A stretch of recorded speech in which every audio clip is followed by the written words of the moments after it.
Good evening, everyone. Thank you for joining us on the program. As Nigeria edges closer to the 2027 elections, the political temperature is rising. President Tinubu's chances of re-election are already under scrutiny. There are questions over disaffection in the north, the possible entry of a new challenger like Oyo State Governor Seyi Makinde, and the lingering influence of late President Muhammadu Buhari. At the same time, urgent reforms in the maritime sector are in the spotlight. The Nigerian Ports Authority is targeting over ₦1 trillion in revenue this year, even as investor apathy, we understand, leaves a $2 billion funding gap for deep sea ports. Experts are warning that Nigerian ports risk losing ground to regional competitors. So tonight, we're connecting the dots between politics and policy, between Tinubu's re-election bid and the economic future of Nigeria's blue economy. My guest is Senator Dayo Adeyeye, chairman of the board of the Nigerian Ports Authority and national chairman of the Southwest Agenda for Asiwaju Swagger. He's also a former Minister of State for Works and former National Publicity Secretary of Afenifere.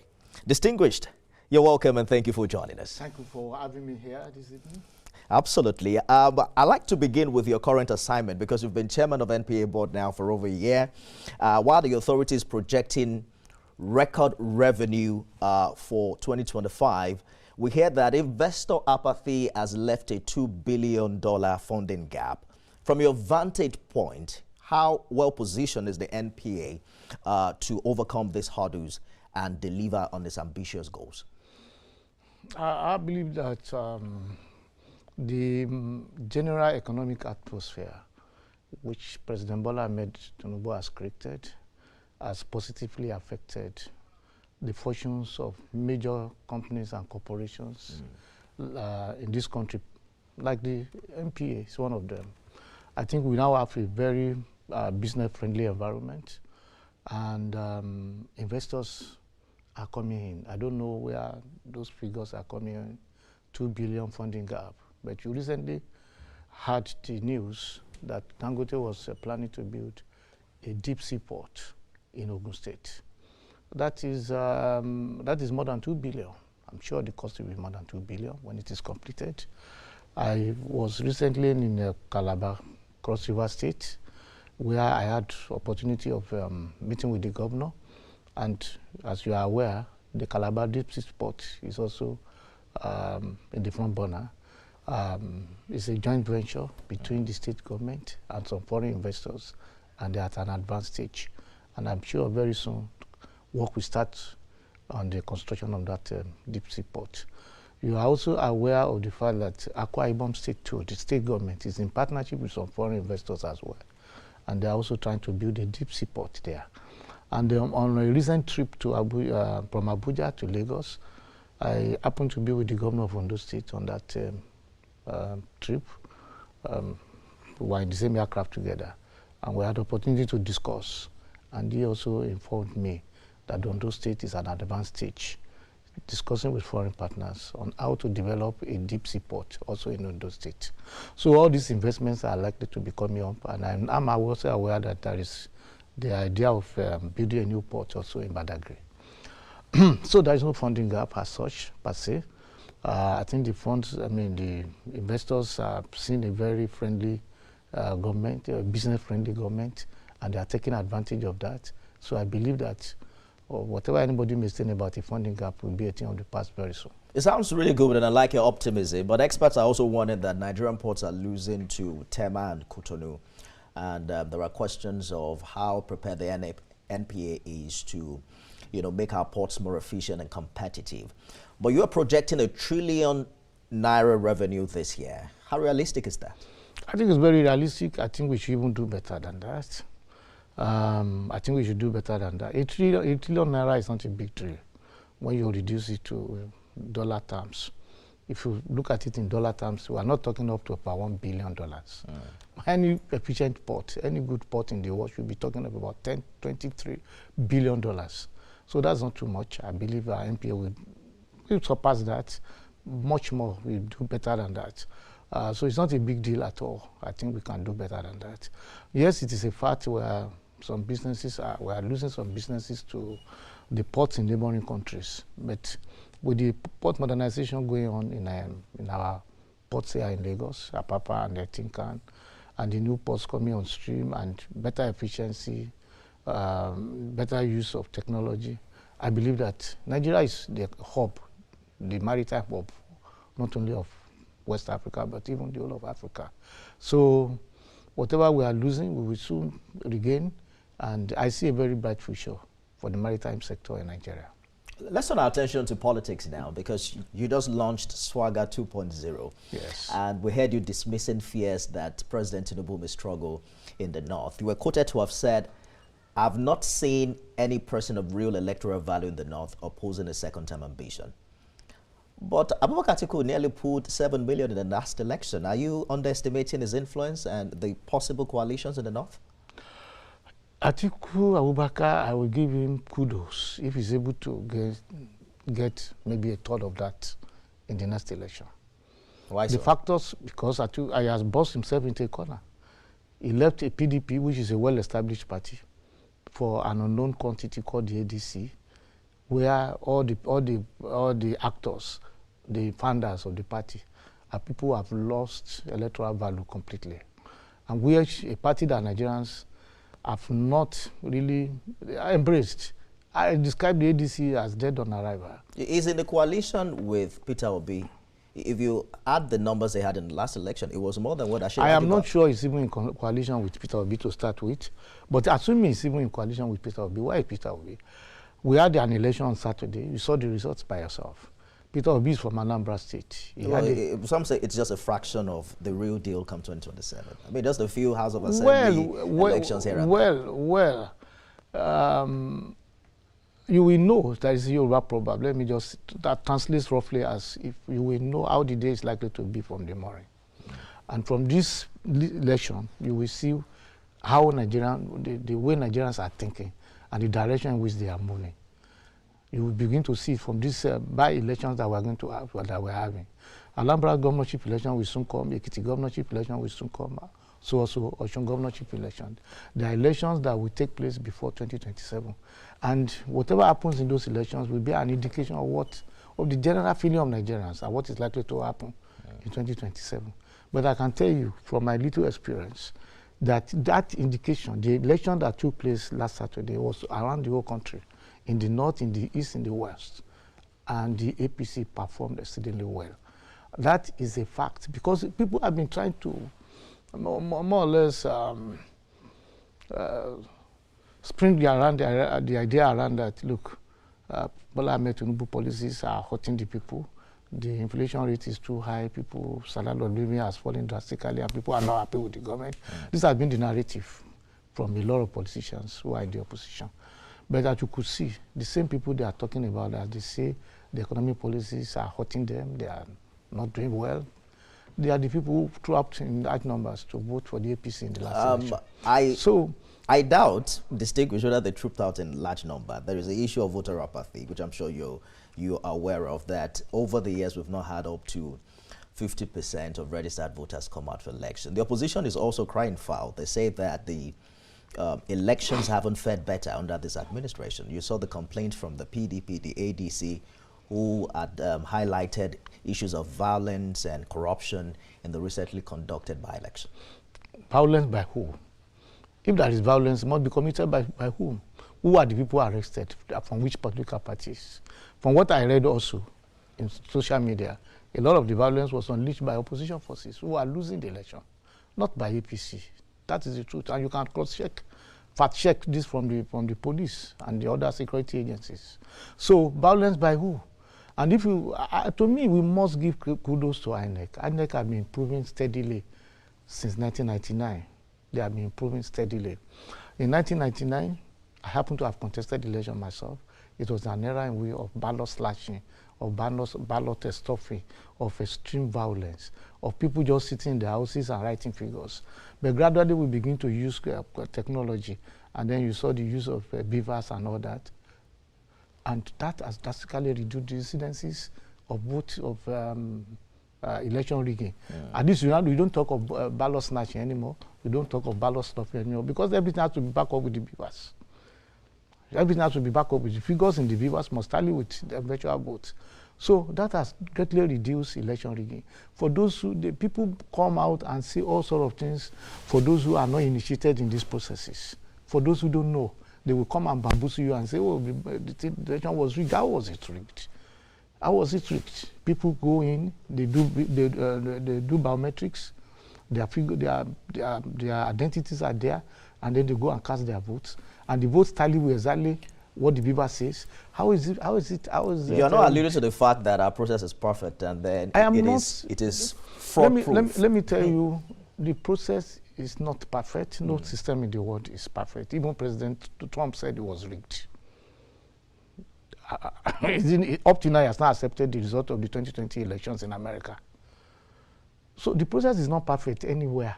But even the one of Nigeria, we have taken extra measures. I hear you. And we have taken extra. That's why critical stakeholders are concerned that under the Tinubu administration, we probably should have seen some upgrade, especially in the electoral laws, as a way of improving on what we had in 2023. But I want to stay with the politics of things for a while, because you have argued that President Tinubu didn't ride on Buhari's popularity in 2023.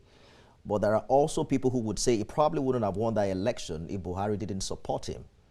Buhari is dead now, and that has left his cult following is 12 million votes. They say it's scattered in the north because there is no known political successor. You don't think that that's a big problem for the APC? I don't think so. Politics is not mathematics. Because me and you belong to the same party, I had 20, you had 20, you had 40. Therefore, if only one of us is contesting, it amounts to 60. It's not like that in politics. People have their preferences. They have a reason why they are voting for one person or the other. I want to even say that a politician's vote, most of the time, is not transferable to another person. A lot of the time, it's not. So you find a situation in which, okay, President Buhari was constantly having at least 12 million votes. But the last election, Akinwunmi did not get up to 12 million votes. You are aware of that. So where was the shortfall coming from? Are you saying Akinwunmi did not win any votes on his own, in the 8 million that he had? A lot of the votes were his own votes. But you agree that he doesn't enjoy the overwhelming support from the North as he did in 2023 today? He's enjoying the overwhelming support. I think his support in the North has even risen. I believe that. And by the grace of God, the election of 2027 will bear me out of this assertion that President Bola Ahmed Tinubu is going to win even more recently in the North than he did in 2023. There are many reasons why. Too many reasons why I can say that without any fear of contradiction. I will say that because, number one, the people have seen the benefits of his government in terms of security. The security situation in the North has improved tremendously, whether we like it or not. This is the fact. Some of the governors have testified to that. Some of the northern leaders have testified to that. We have not seen the expansion of the banditry into other areas. Don't forget that as of 2015, insurgency, banditry and terrorism was confined to the Northeast. But between 2015 and 2023, it has spread to the Northwest and even to North Central. It has not continued. That spread has been halted. And not only that, the banditry have been rolled back considerably. Kaduna is relatively a peaceful state today. In the past, it was one incident per day. It is not the same with Benue and Plateau, for instance. Well, but states like Kaduna, like Zamfara, like Kebbi, like Sokoto, they are witnessing better relative peace now. And we may talk of Benue, we may talk of Benue and Plateau in particular, not Zamfara. But yeah, we have incidences. But I can tell you it's being tackled. Right. And the overall picture is a better secured country in which people can be relatively sure of the security of their lives and property. So in terms of that, the northern establishment, northern masses, they see that and they appreciate the president for that. And the economy too. In the area of the economy, agricultural production has increased in the north. Food prices are coming down. The education trust fund, the NED fund, which is the education loan fund for university students, for students in tertiary institutions, that has greatly be of great benefit to people in the north, to students in the north, even more than the southerners, because 70% of recipients have come from the north. And I've seen videos of people jubilating and hailing Asiwaju and shouting and rejoicing. Hold that thought for a minute. Able to get that. Because some have said that perhaps the biggest problem Asiwaju has now is that they are praising him too much, and that it might not give enough room for improvement if it feels like he's doing very well. But we'll talk more about that right after this break. Stay with us, everyone.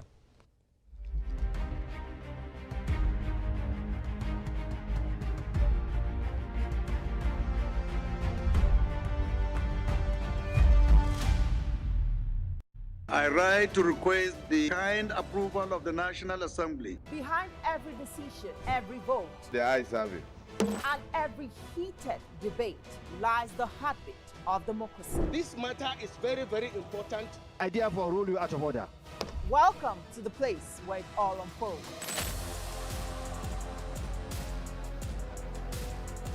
Every week, I take you inside the inner workings of the assembly, where laws are shaped, decisions are made, and the future of the nation is decided. The ayes have it. Join me, Dayo Adeyeye, and other seasoned experts, analysts, and lawmakers at the National Assembly as they uncover the real stories behind the headlines and offer unfiltered insight on the most pressing issues of the day.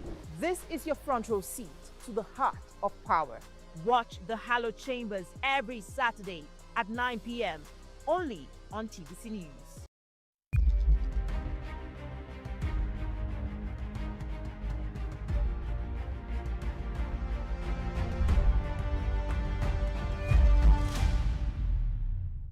Chairman of the Board of the Nigeria Ports Authority and National Chairman of SWAGA, Senator Dayo Adeyeye, is my guest on the show this evening. Distinguished, thank you for staying the course on the program. You've also played down on the on Governor Makide's rumored 2027 bid, but interestingly, President Tinubu lost in Osun and Lagos in 2023, even at the time when Makide was supporting him. You don't think that a Makide candidacy backed by PDP structures is a bigger threat than you admitted?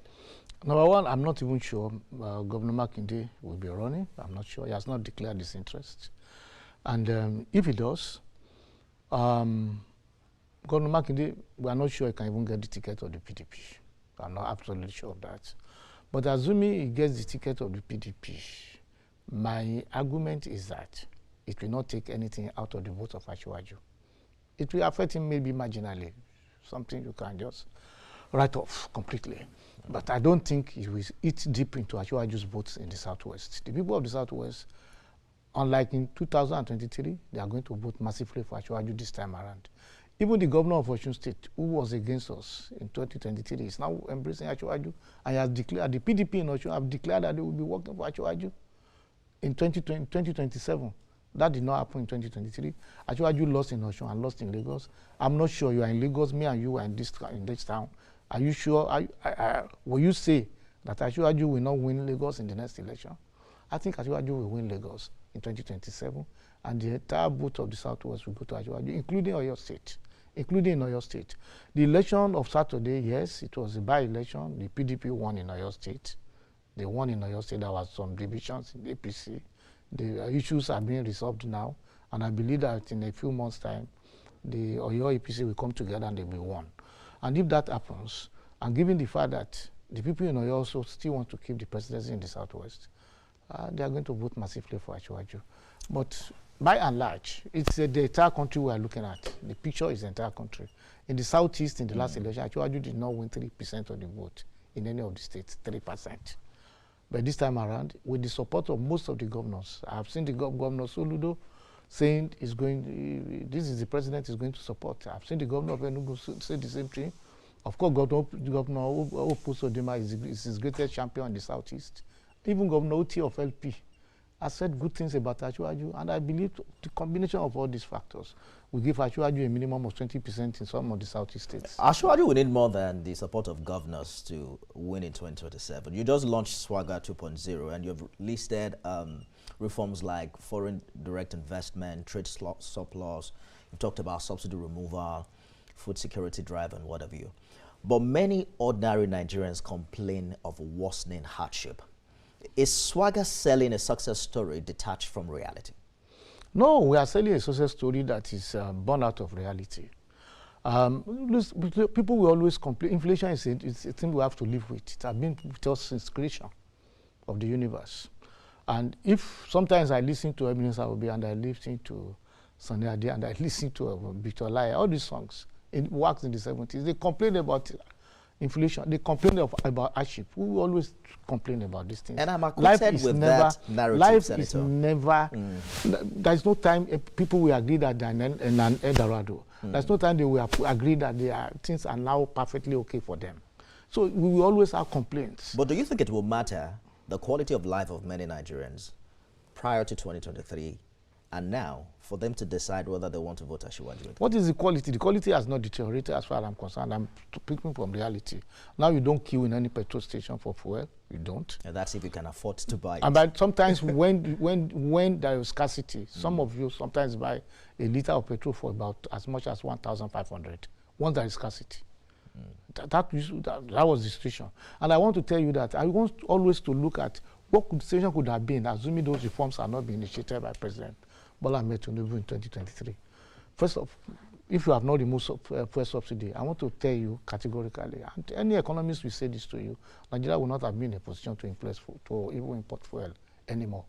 Dangote refinery will not work because you need a market environment for such investments to thrive. So it will not work, and Dangote refinery not work, and you keep on depending on importation, you will not have the resources to import.